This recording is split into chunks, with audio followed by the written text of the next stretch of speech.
Assalamualaikum warahmatullahi wabarakatuh. Bagaimana kabarnya anak-anak? Apakah hari ini hadir semua? Ya, alhamdulillah. Jika kabarnya sehat, nah kita pasti akan lebih bersemangat dengan mengawali pembelajaran dengan doa. Baik, untuk kali ini berdoa dimulai.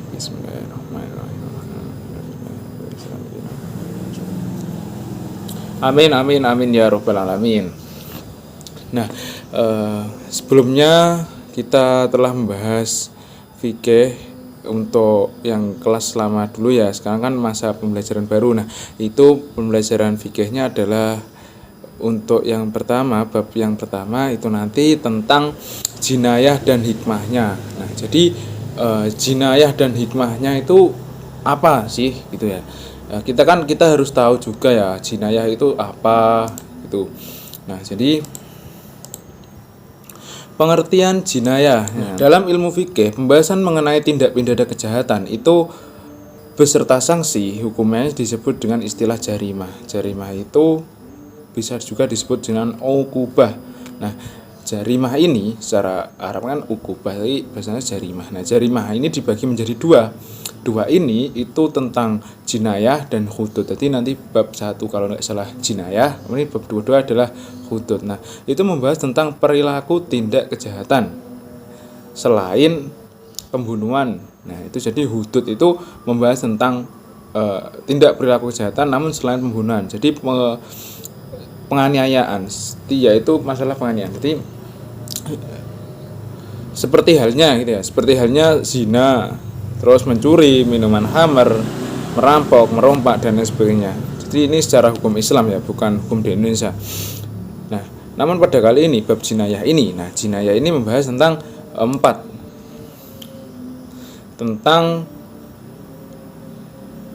pembunuhan, meliputi pembunuhan, kemudian penganiayaan, kisos, diat, kafarat. Nah, kafarat ini. Kemudian masuki bab pembunuhan. Nah, pembunuhan kita tahu bahwasanya pembunuhan ini suatu hal yang sangat tidak baik ya, tindak kejahatan, termasuk tindak kejahatan yang sangat jahat sekali ya istilahnya gitu. Nah, kemudian kita lihat ke PowerPoint. Nah, PowerPoint ini kita amati gambar ini. Gambar ini kan menandakan sebuah suatu orang yang dibunuh ya menggunakan golok menggunakan alat keras. Kemudian yang satunya menggunakan alat alat yang sangat tumpul ya. Ini alat olahraga ya. Alat olahraga kasti. Nah, kita amati ini kan merupakan sebuah pembunuhan. Nah, pembunuhan ini jika kita lihat itu ada beberapa bagiannya. Nah, sebelum kita bahas lebih lanjut, kita harus tahu pengertian pembunuhan. Pembunuhan secara bahasa itu adalah menghilangkan nyawa seseorang. Sedangkan secara istilah itu adalah perbuatan yang mengakibatkan hilangnya nyawa seseorang baik dengan sengaja maupun tidak sengaja, baik dengan menggunakan alat maupun tidak mematikan atau tidak menggunakan alat. Seperti itu. Nah, baik, macam-macam pembunuhan. Jadi macam-macam pembunuhan itu ada 3. Pembunuhan sengaja atau al-qatlu al-amdi, jadi secara sengaja. Kemudian ada pembunuhan seperti sengaja, al-qatlu saibul al-amdi, di kemudian yang seperti sengaja. Jadi pembunuhan serta pembunuhan karena kesalahan atau tidak disengaja, biasanya seperti itu kan. Nah, kita lihat di bukunya masing-masing ya. Di bukunya masing-masing kita lihat di sini dituliskan bahwa pembunuhan secara sengaja itu pembunuhan yang telah direncanakan menggunakan alat yang mematikan, baik melukai atau memberatkan. Kemudian pembunuhan seperti sengaja, yaitu menghilangkan nyawa seseorang tanpa ada niat membunuh. Jadi orang tersebut tidak ada niat membunuh, namun istilahnya yo nganu yo menganiaya, tapi menggunakan alat yang biasanya tidak mematikan. Jadi menganiaya menggunakan alat yang istilahnya yo kayak mau menggunakan alat sing tidak yang membunuh dan tidak mematikan ya. Tak lazim dipakai untuk membunuh, namun menyebabkan hilangnya nyawa. Jadi ya istilahnya ngeroyok gawe alat kuwi pengakeh berkali-kali, istilahnya seperti itu. Kemudian dasar hukum kita bahas selanjutnya, yaitu karena kesalahan itu adanya kesalahan, maksudnya itu ketidaksengajaan. Jadi seperti orang berburu di hutan itu mau menembak hewan, tapi yang kena malah seseorang. Nah itu dihukumi dengan pembunuhan karena kesalahan. Dasar hukum larangan pembunuhan itu ada Al-Isra ayat 17 juz 17 ayat 33. Dan janganlah kamu membunuh orang yang diharamkan Allah membunuhnya kecuali dengan suatu alasan yang benar, dan barang siapa yang dibunuh secara lazim maka sungguh kami telah memberi kekuasaan kepada walinya, tetapi janganlah walinya itu melampaui batas pembunuhan, sesungguhnya dia adalah orang yang mendapat pertolongan. Nah, itu. Kemudian yang terakhir adalah hukuman bagi hukuman bagi pelaku pembunuhan. Nah, dasar hukum jadi. Kemudian ini kita lihat di PPT itu ada 4 ya. Dasar hukuman bagi pembunuhan.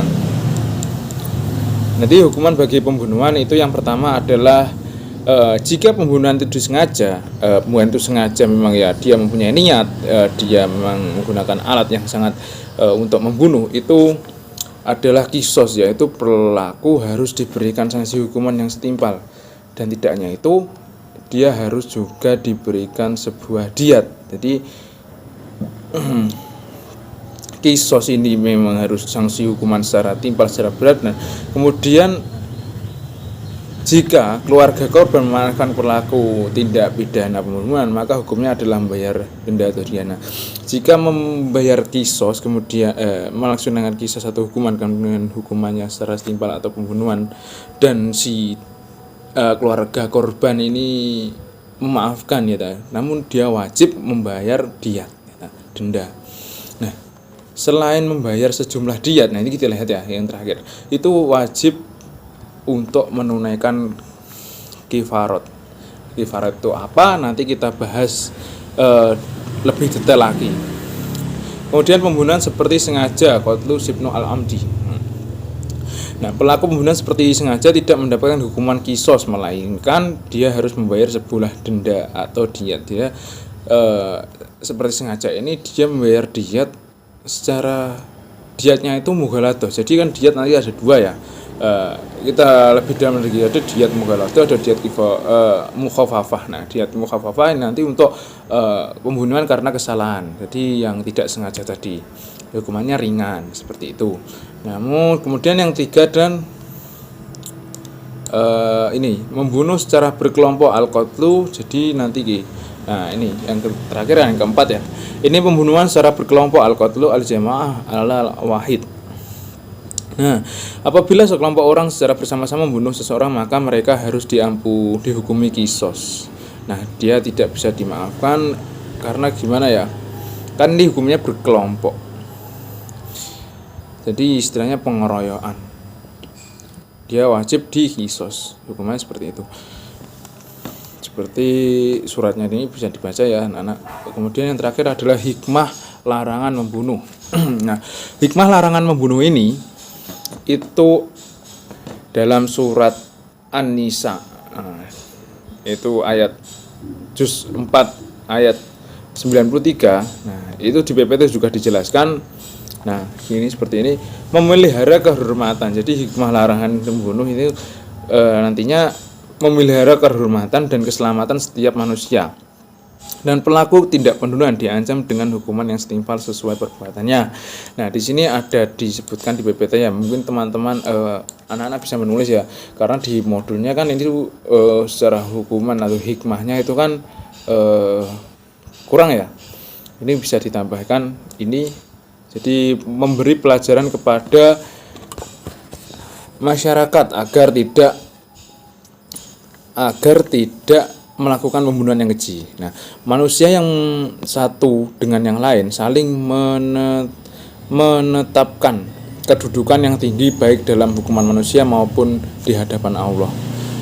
Menyelesaikan jiwa manusia, menyelamatkan jiwa manusia. Terus terciptanya keamanan, ketentraman dalam kehidupan sehari-hari. Jadi hikmah dilarangnya pembunuhan itu ya ini, kita dapat tentram, makmur, keamanan lebih terjaga, dan kita mendapat pelajaran dalam tindakan yang keji gitu.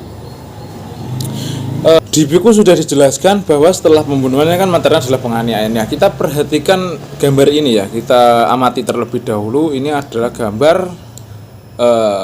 apa yang dilakukan oleh orang ini.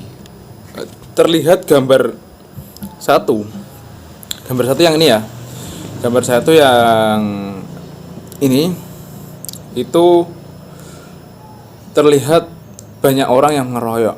Sama gambar dua seperti itu, cuma kan gambarnya kalau ini kan gambar anime, kalau yang ini adalah gambar belahnya itu gambar orang mengeroyok ya, kayak menghakimi. Nah itu kan namanya itu termasuk penganiayaan ya, kan seharusnya diselesaikan secara baik-baik. Nah penganiayaan, secara istilah penganiayaan ini dalam pidana Islam, istilah penganiayaan bisa juga disebut dengan jarimah atau tindak pidana pelukaan. Menurut Kamus Al-Munjid diterapkan bahwa pelukaan adalah dari kata jaroh yang berarti sok ba'at badani, yaitu menyakiti sebagian anggota badan manusia. Nah, oleh karena itu yang dimaksud dengan penganiayaan itu merupakan tindak perbuatan pidana berupa melukai atau menghilangkan anggota tubuh yang bermaksud untuk menyakiti atau menyiksa orang lain dengan secara disengaja. Jadi kalau nggak sengaja ya bukan penganiayaan ya, itu kesenggol. Jadi selanjutnya kita lihat di PPT macam-macam penganiayaan. Nah penganiayaan itu ada dua ya, penganiayaan yang ringan dan penganiayaan yang berat. Jadi yang berat itu adalah perbuatan yang merusak bagian tubuh tanpa menyebabkan merusak bagian tubuh yang menyebabkan hilangnya anggota atau organ bagian fungsi tubuh, seperti mukul tangan sampai istilahnya patah, kemudian menendang kaki sampai kakinya patah ya, seperti itu ya. Itu termasuk penganiayaan yang berat. Sedangkan penganiayaan yang ringan, nah ini penganiayaan yang ringan itu perbuatan yang melukai seseorang tapi tanpa membuat luka yang sangat berat atau darah. Nah itu fungsinya, jadi sampai hilang fungsinya. Kalau kaki tadi ditendang sampai patah itu termasuk penganiayaan yang berat. Kalau kakinya ditendang tapi yo istilahnya berset titik itu yo termasuk penganiayaan yang ringan. Nah di bawahnya dilihat ya, di sebelahnya itu di PPT ada font kuning.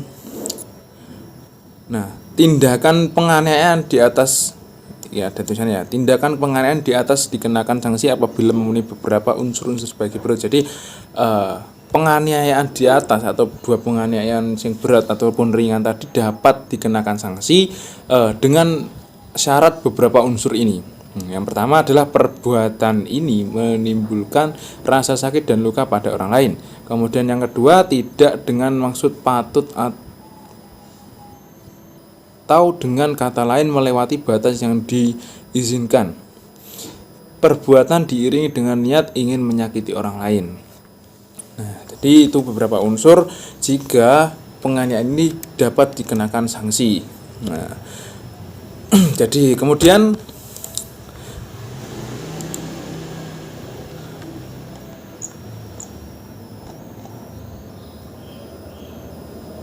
hukuman bagi pelaku tindak pidana penganiayaan. Nah, perbuatan penganiayaan ini tidak dibenarkan dan sangat dilarang dalam Islam. Kita lihat sangat dilarang ya, kita sesama muslim harus saling menjaga, melindungi. Nah, dengan larangan melakukan pembunuhan terhadap orang lain tanpa alasan yang dibenarkan. Nah, itu hukuman bagi pelaku tindak pidana penganiayaan itu dalam surat Al-Maidah ayat juz 5 ayat 45. Kami telah menetapkan bagi mereka dalam Taurat bahwa nyawa dibalas dengan nyawa, mata dengan mata, hidung dengan hidung, telinga dengan telinga, gigi dengan gigi, dan luka pun ada kisusnya, balasan yang sama. Nah, balasan kisos itu balasan sama. Barang siapa melepaskan hak kisosnya, maka itu menjadi penebus dosa baginya. Barang siapa tidak memutuskan perkara menurut apa yang diturunkan Allah, maka mereka adalah orang-orang yang zalim. Nah, jadi ada hukumannya tersendiri ya terkait penganiayaan ini. Kita telah lagi. Nah, itu seperti ini, mata dengan mata, hidung dengan hidung, telinga dibalas dengan telinga. Nah, itu tadi adalah hukuman bagi pelaku tindak pidana dalam ayat Al-Maidah juz 5 ayat 45. Nah, di sini dapat dipahami hukuman pembunuhan, penganiayaan itu ada sanksi tersendiri ya. Nah, untuk mengakhiri ya, untuk tugasnya nanti di situ ada beberapa instrumen. Telah pembahasan itu ada instrumen ya. Itu setelah membaca dan memahami pemaparan di atas atau pemaparan yang telah saya sampaikan, itu coba kemukakan persamaan dan perbedaan tindak pidana pembunuhan dan penganiayaan. Itu ini secara kelompok ya. Nah, diskusikan dengan membentuk kelompok minimal 4 sampai 5 orang. Nah, ini terserah, nanti kita kesepakatan bersama kita bentuk berapa kelompok, dan setiap kelompok diberikan kasus penganiayaan yang berbeda-beda untuk. Nah, oke, nanti saya berikan kasus penganiayaan yang berbeda, nanti kami yang telaah lagi, kami yang dalami lagi. Dari setiap kelompok nanti ada masalahnya sendiri-sendiri ya. Oke, kemudian untuk tugas individunya itu mengerjakan LKS atau modul itu di ABC-an itu ABC-an saja, tidak usah yang isi, ada yang isi ABC-an saja. Nah, terima kasih untuk pertemuan ini. Nanti hasil pemacaran ini nanti dikumpulkan, jadi ada kriteria menariknya, kriteria keindahan, kerapian, dan lain sebagainya nanti dinilai untuk minggu depan. Baik, itu saja yang dapat saya sampaikan, kurang lebihnya saya mohon maaf. Wassalamualaikum warahmatullahi wabarakatuh.